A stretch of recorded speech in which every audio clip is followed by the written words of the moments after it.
صلو علی الحبیب صلی اللہ تعالیٰ علی محمد صلی اللہ تعالیٰ علیہ وآلہ وسلم۔ شیخ ابو الحسن شاذلی علیہ رحمہ اور شب قدر سلسلہ قادریہ شاذلیہ کے عظیم پیشوا حضرت سیدنا شیخ ابو الحسن شاذلی رحمۃ اللہ تعالیٰ علیہ، جن کی جو ہجری لکھی ہوئی ہے وہ کتنے پرانے بزرگ ہیں، وہ اس بات سے آپ اندازہ لگائیں کہ 656 ہجری کے یہ بزرگ ہیں۔ فرماتے ہیں جب کبھی اتوار یا بدھ کا پہلا روزہ ہو تو 29ویں شب کو شب قدر ہوگی۔ اگر پیر کا پہلا روزہ ہو تو 21ویں شب قدر ہوگی۔ اگر پہلا روزہ منگل یا جمعہ کو ہوا تو 27ویں شب قدر ہوگی۔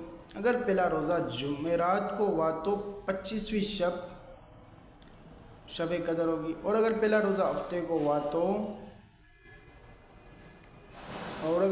روزہ ہفتے کو ہوا تو اس میں 30ویں شب میں شب قدر کو پایا۔ یعنی کہ یہ اپنا موقف بیان کر رہے ہیں کہ انہوں نے پیر کا پہلا روزہ ہوا تو 21ویں شب کو پایا، اتوار یا بدھ کو پہلا روزہ ہوا تو 29ویں کو پایا، پہلا روزہ منگل یا جمعے کو ہوا تو 27ویں کو پایا، اور جمعرات کو ہوا تو 25ویں کو پایا، اور پہلا روزہ ہفتے کو ہوا تو 30ویں شب میں شب قدر کو پایا۔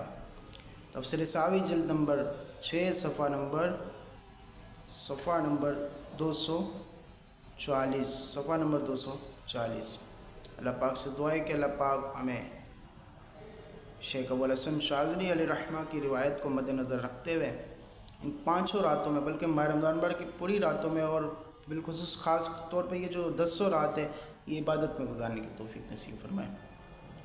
جب عبادت میں گزاریں گے تو کوئی بھی ایک رات شب قدر ہوگی تو انشاءاللہ شب قدر کی فضیلت سے انشاءاللہ الکریم حصہ پا لیں گے انشاءاللہ الکریم۔ اور پھر اس بار تو جمعرات کو پہلا روزہ ہوا تھا، تو اگر یہ ان کی روایت کو اگر پیش نظر رکھا جائے تو 25ویں شب کو شب قدر ہو سکتی ہے۔ تو کچھ کہہ نہیں سکتے چونکہ شب قدر پوشیدہ ہے، شب قدر پوشیدہ ہے، ٹھیک ہے، شب قدر کسی کو دکھائی نہیں گئی، ٹھیک ہے۔ تو اس لیے شب قدر جب دل چاہے آپ کا، بلکہ میں تو کہتا ہوں دل چاہے نہیں چاہے، پورے 10 دن، آخری کے جو 10 دن ہیں وہ اس کے اندر آپ شب قدر کو تلاش کریں، انشاءاللہ اس کی خوب برکتیں ملیں گی اور شب قدر کے بڑے فضائل۔ اللہ پاک سے دعا ہے کہ اللہ پاک ہمیں شب قدر تلاش کرنے کی توفیق نصیب فرمائے۔ اچھا، یہاں پر ایک اور روایت لکھی ہوئی ہے، گویا شب قدر حاصل کر لی، بڑی پیاری روایت ہے، آئیں سنتے ہیں۔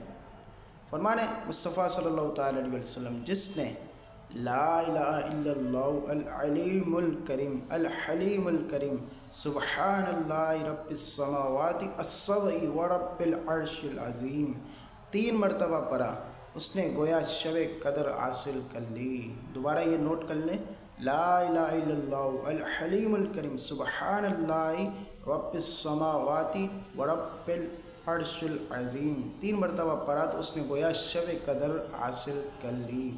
محولہ ابن عساکر جلد نمبر 65 صفحہ نمبر 286 ہو سکے تو رات 3 بار یہ دعا پڑھ لینی چاہیے، انشاءاللہ اس کی خوب برکتیں ملیں گی۔ چونکہ جب بھی شب قدر ہوئی تو انشاءاللہ اس دعا کی برکت سے ہم شب قدر پا لینے والے بن جائیں گے، اللہ نے چاہا تو انشاءاللہ الکریم، اللہ کی رحمت سے انشاءاللہ۔ صلو علی الحبیب صلی اللہ تعالیٰ علی محمد صلی اللہ تعالیٰ علیہ وسلم۔ اللہ پاک سے دعا کرتے ہیں کہ اللہ پاک ہمیں شب قدر تلاش کرنے کی توفیق نصیب فرمائے اور اس میں خوب عبادت کرنے کی توفیق نصیب فرمائے۔ طب شب قدر تلاش کرنا ہے کیا؟ شب قدر تلاش کرنا یہی ہے کہ آپ عبادت کریں ہر رات ماہ رمضان بھر کے بالخصوص جو آخری کے 10 راتیں ہوتے ہیں اس میں ہر رات عبادت کریں، اور پھر خاص طور پہ ایسی راتیں آئیں جب 21ویں شب آئے، 23ویں آئے، 25ویں آئے، 27ویں بالخصوص 27ویں شب آئے اس میں، اور پھر 29ویں ماہ رمضان کی آخری جو رات آئے اس میں بھی آپ عبادت کریں، اپنے وقت کو زیادہ سے زیادہ مسجد کے اندر گزاریں۔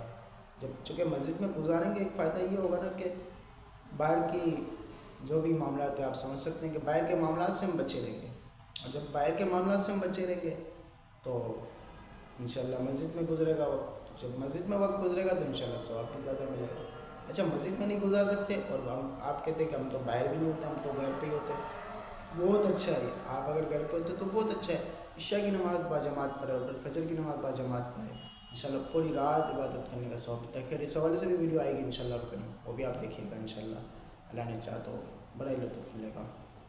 تو خیر کہنے کا مقصد یہ ہے کہ آپ اپنے آپ کو ان راتوں میں، خاص طور پر ماہ رمضان مبارک کی راتوں کو عبادت میں گزاریں، اور پھر جب ماہ رمضان جب گزر جائے تو اس کو روٹین بنا لیں، اس دعا کو روٹین بنا لیں، انشاءاللہ جب بھی شب قدر ہوئی تو انشاءاللہ شب قدر حاصل کرنے والے ہم بن جائیں گے اللہ نے چاہا۔